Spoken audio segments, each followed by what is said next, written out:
ध्यानाभ्यास के लिए कृपया अपने नेत्रों को बंद कर लीजिए। मूर्त पदार्थों को विषय नहीं करना है, क्योंकि उनके आश्रय से विषय सुख दुख होता है और विषय सुख दुख होने से हम निरंतर उन्हीं से जुड़े रहते हैं। मूर्त पदार्थों के बारे में ही विचार करते रहते हैं, उनको ही लाने हटाने का सतत प्रयत्न करते हैं और अपने से नहीं जुड़ पाते हैं। सारा समय मूर्त पदार्थों के संबंध में ही समाप्त हो जाता है। अपने लिए कुछ समय शेष नहीं रहता और अपने से युक्त हुए बिना हमें उत्तम सुख प्राप्त नहीं होता। इसलिए मूर्त पदार्थों को विषय करना छोड़िए और अपने अमूर्त शरीर की अंतर्दृष्टि से संभाल करिए, क्योंकि अपने अमूर्त काया के स्वस्थ रहने से ही हम सुख का अनुभव करते हैं और उसके अस्वस्थ रहने से हम दुख का अनुभव करते हैं।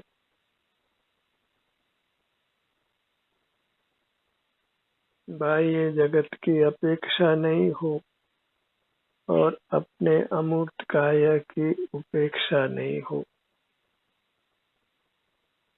बहिर्मुख रहते हैं तो हम बाह्य जगत से लाचारी से जुड़ ही जाते हैं। विषय सुख दुख होने से निरंतर उनके संबंध में ही चेष्टा करते हैं।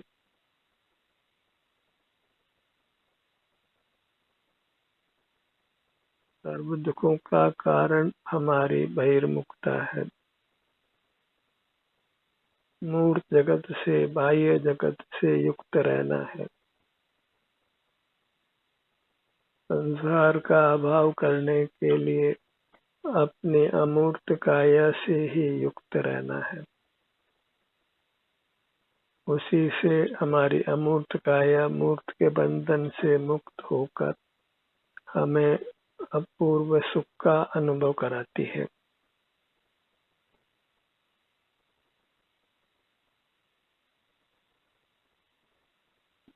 बाहर का जगत विशाल है और अपने अमूर्त काया सीमा सहित है, अपने सिर से पैरों तक है। अपनी मूर्त सीमा सहित है। बाहर की दुनिया असीम है, इसलिए बाहर की दुनिया के था को हम प्राप्त नहीं कर सकते हैं और बाह्य वस्तु कोई मिलती नहीं है।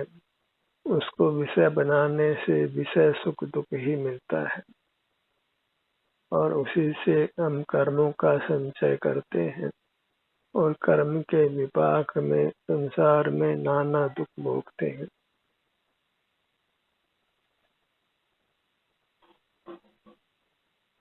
बाह्य नाना पदार्थों का अवलंबन छोड़कर एक अपने अमूर्त काया के संवेदन से जीने का अभ्यास करना है।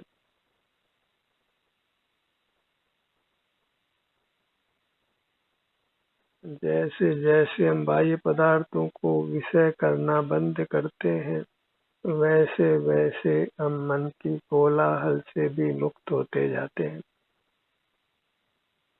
जब अंतर्दृष्टि करते हैं तो भी हमारा चित्त बाहर के पदार्थों के संबंध में दौड़ता है, क्योंकि हम बाह्य जगत से युक्त रहकर विषय सुख दुख भोगते हैं।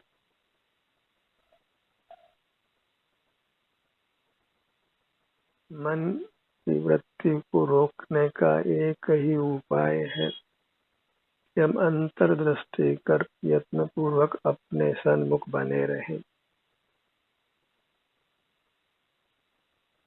जैसे जैसे स्वसन्मुखता का समय बढ़ता है, वैसे वैसे आप मन के कोलाहल से मुक्त होते हैं। मन की कोलाहल पहले बंद हो और अंतर्मुखता बाद में करें, ये कभी संभव नहीं है। हमें ही अंतर्मुख पहले होना है और उसी से फिर सने सने मन की कोलाहल समाप्त होती है।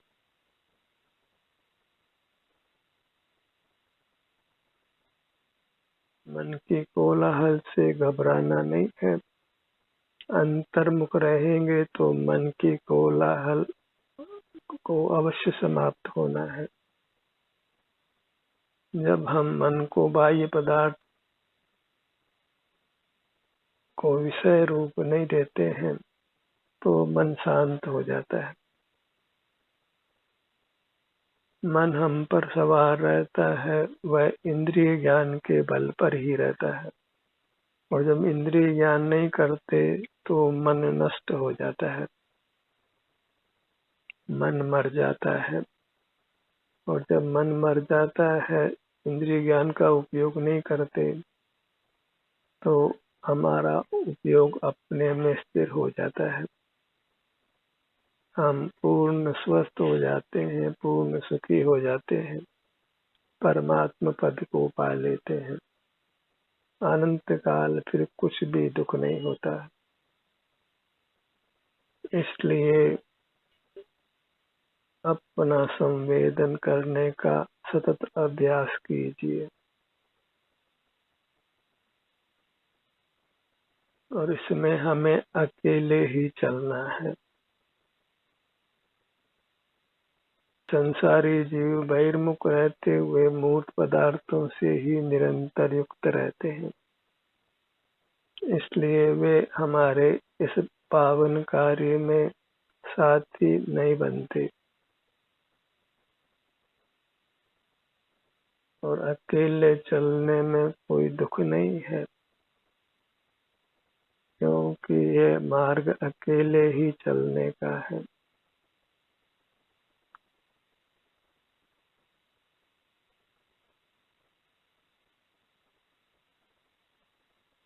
काम एक ही करना है, अपने में उपस्थित रहने का, अपने ध्यान को अपने सिर से पैरों तक ही रखने का, और जो संवेदना प्राप्त होती है उसी से संतुष्ट रहने का है।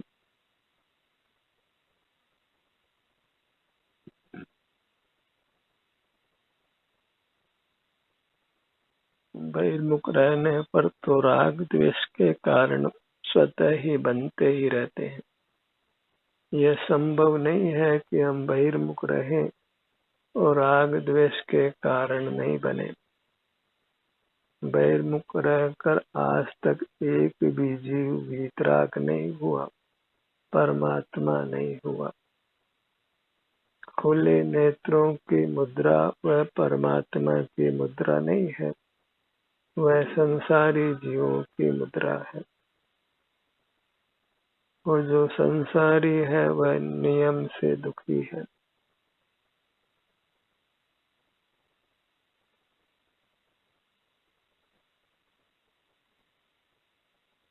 अपने पुरुषार्थ से, अपनी प्रेरणा से आपको अपने सन्मुख रहने का सतत प्रयत्न करना है।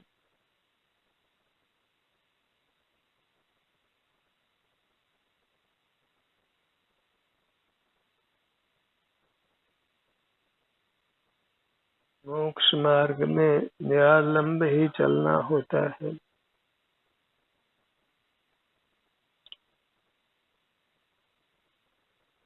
मुक्ति की चाह ही हमको अंतर्मुख रखती है। संसार में दुखी जीवों को देखकर ही हमें बहिर्मुखता से विरक्त हो जाना है। क्योंकि संसार में बहिर्मुखता के कारण ही जीव दुखी है।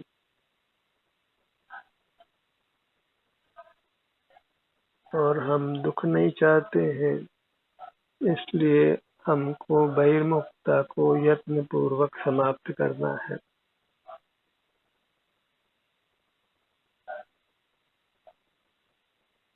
बहिर्मुख रहने पर कभी भी भयानक कष्ट उत्पन्न हो सकता है। ऐसे समय में प्राण भी गंवाना पड़ सकता है। तो बहिर्मुखता की स्थिति निंद्य है, आदर करने योग्य नहीं है। और अंतर्मुख मुद्रा ही आदर करने योग्य है, भाने योग्य है, जीने योग्य है।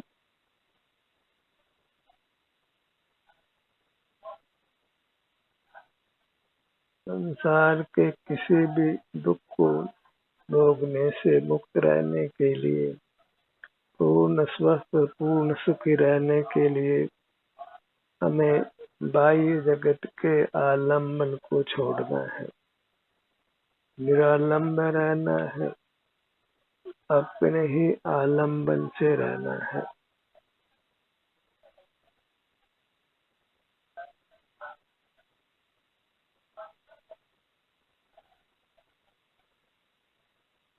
अपने ध्यान को अपने सिर के भाग पर लाइए।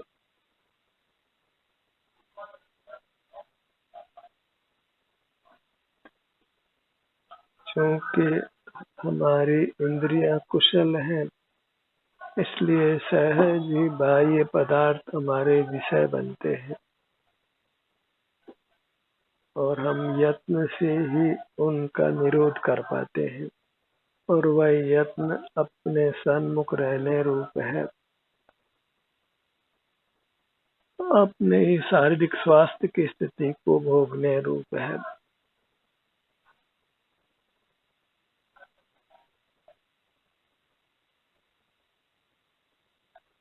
अपने शरीर का संवेदन करने से ही अपना शरीर स्वस्थ और सुखद रहता है, अन्यथा वह दुखद ही होता है।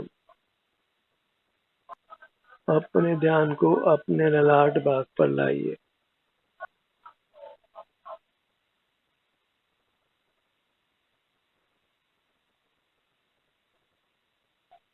विशाल ललाट का भाग उत्तम भाल प्रदेश, अपने सर्व प्रदेश उत्तम है, परमात्मा रूप है। बहिर्मुख रहने से ही हम अपने परमात्मपने को खोते हैं। उसी परमात्मपने को हमने प्रकट करना है, अपने ही संवेदन रूप रहकर। बाह्य जगत का आलंबन छोड़कर बाह्य जगत ने अवश्य ही छूट जाना है।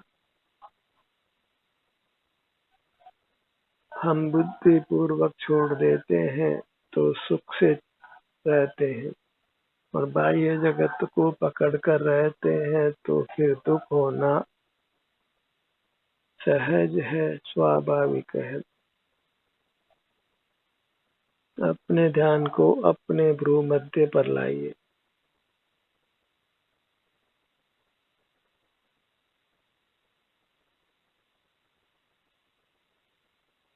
दोनों भुवों के मध्य में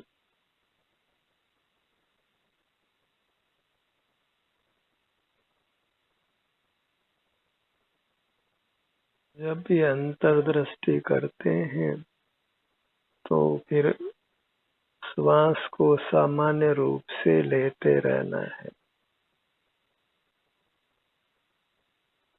क्योंकि शरीर को पवन की आवश्यकता प्राथमिक है।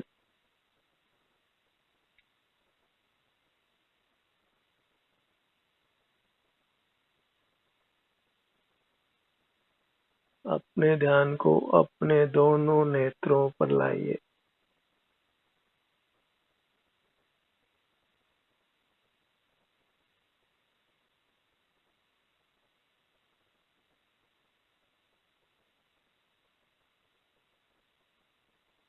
आपका स्वास्थ्य कैसा भी क्यों न हो, आप कितने भी अस्वस्थ हो गए हो, पर जब अपने सन्मुख होते हैं तो फिर आपका स्वास्थ्य क्रम से सुधरता जाता है और आप अपने पूर्ण स्वास्थ्य को पा लेते हैं। क्योंकि अस्वस्थ रहना हमारा स्वभाव नहीं है। बाह्य जगत का जैसे ही आलम्बन छोड़ते हैं और अपना ही आलम्बन लेते हैं तो स्वास्थ्य पुनः प्राप्त होता है।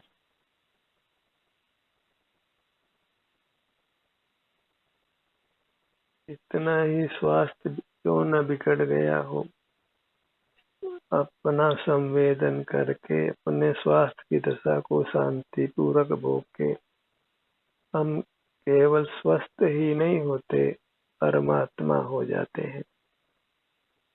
अनंत काल तक फिर असीम सुख ही भोगते हैं। इसलिए स्वास्थ्य की स्थिति को स्थायी नहीं मानना है। स्वास्थ्य प्रकट कर सुख से ही जीना है और उसके लिए बाह्य साधनों की आवश्यकता नहीं है। और ये प्रयोग करके देख लीजिए, अपने सन्मुख रहने का अभ्यास कीजिए, आप शीघ्र ही खोए हुए स्वास्थ्य को पा लेंगे। जीवन सुखद होगा। अपने ध्यान को अपने दोनों कानों पर लाइए।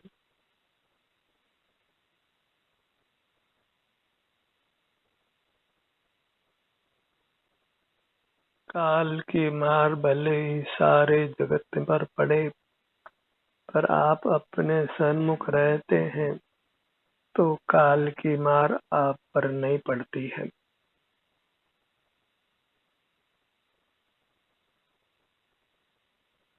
जहाँ सारा जगत दुख से ग्रसित हो, वहाँ आप अपने सन्मुख रहकर परमात्म दशा को पा लेते हैं, पूर्ण सुखी हो जाते हैं।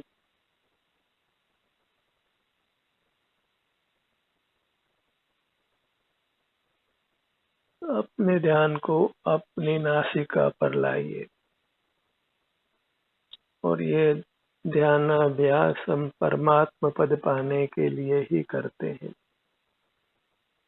पूर्ण सुख अनंत काल तक के लिए पाने के लिए ही करते हैं। इसका कोई तुच्छ लाभ नहीं है।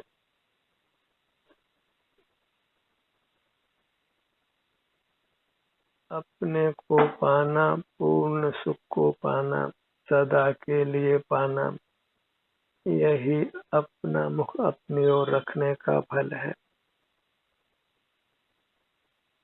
अपने ध्यान को अपने मुख पर लाइए।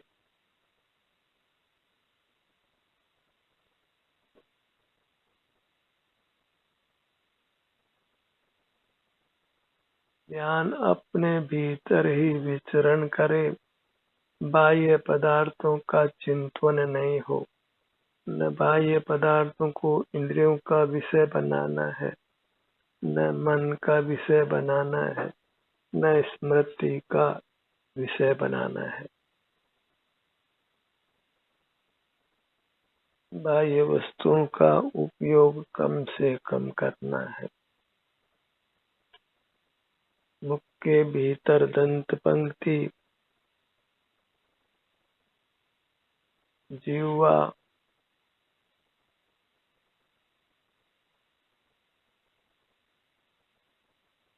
ऊपर तालु, बहिर्मुख रहेंगे तो प्रतिकूल समागम भी अवश्य होने वाला है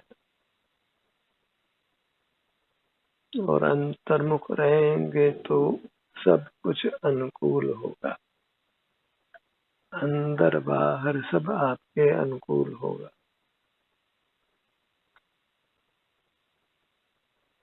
ये सहज ही एक नैसर्गिक व्यवस्था है। इसी प्रकार हम मूर्त के बंधन से छूटते हैं, उत्तम सुख को पाते हैं। अपने ध्यान को अपनी ठुड्डी के भाग पर लाइए।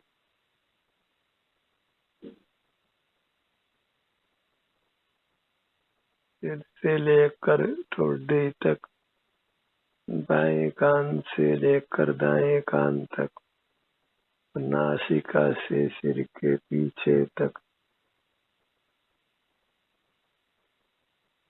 अपना मुखमंडल,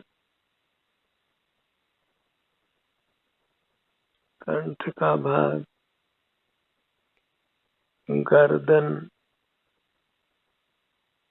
पल भर भी आप अपना ध्यान अपनी ओर लाते हैं श्रद्धा के साथ, तो आप मुक्ति के अधिकारी हो जाते हैं। अपने को आनंद मूर्ति मानकर अपने सन्मुख होना है और आपको आपके आनंद का अनुभव हो जाता है। अमूर्त होकर भी हमको अपनी मूर्त का संवेदन हो जाता है, क्योंकि वही हमारा स्वरूप है। इसीलिए जीव को अनुभूति स्वरूप भगवान आत्मा कहा गया है। यह आत्मा है, यह अमूर्त काया है, यह भगवान है और सुखवान है और सुख के अनुभव रूप है। स्वयं को स्वयं की सुख दुख की जो भी स्थिति है उसका अनुभव होता है, यदि बहिर्मुख वृत्ति को रोक कर रखा जाए। सीने का भाग, हृदय स्थान, पेट का भाग, नाभि और पीठ का भाग। अंतर्मुख होने पर भी संसारी जीवों को एक साथ सुख नहीं होता, किसी को वेदना होती है, किसी को कम सुख होता है, किसी को अधिक सुख होता है, क्योंकि सब जीवों के कर्म के उदय अलग अलग प्रकार के हैं। नाना जीव हैं, नाना कर्म के उदय हैं, इसलिए नाना प्रकार का जीवों को भोग होता है। इसलिए परस्पर तुलना करना योग्य नहीं है। हमें अपने सन्मुख रहकर, एकाकी रहकर आगे बढ़ते जाना है और परमात्म दशा को पा लेना है। सीने का भाग, हृदय स्थान,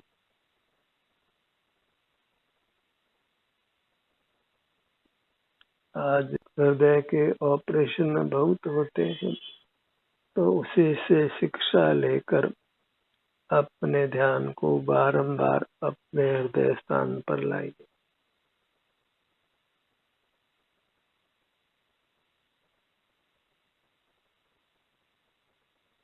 फेफड़ों संबंधी रोग भी काफी होने लगे हैं, इसलिए यत्न पूर्वक अपने ध्यान को अपने फेफड़ों के भाग पर, पूरे सीने के भाग पर बारंबार लाइए। वहाँ के स्वास्थ्य की स्थिति का ही संवेदन करते रहिए।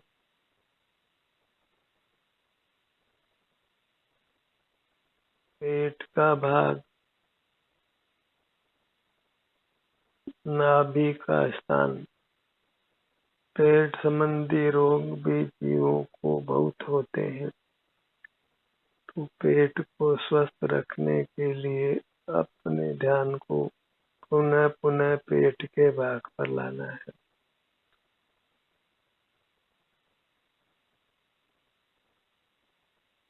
दाहिनी भुजा,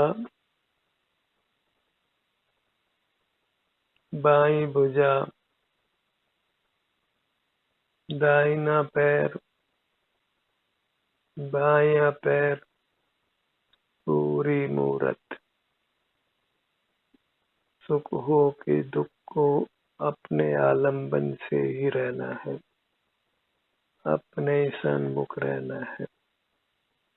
परिणाम अपनी अमूर्त काया में ही उत्पन्न होता है और इसी में विलय भी हो जाता है और इसी के सन्मुख रहते हैं तो हम निरंतर सुखी रहते हैं, सुख का ही अनुभव करते हैं। इसलिए अपने सन्मुख रहने का प्रयत्न करिए तो परमात्मा दशा फिर दूर नहीं है, फिर आपसे दुख दूर ही रहते हैं। ज्ञान का सत्र यही समाप्त होता है। आपकी सहभागिता के लिए धन्यवाद।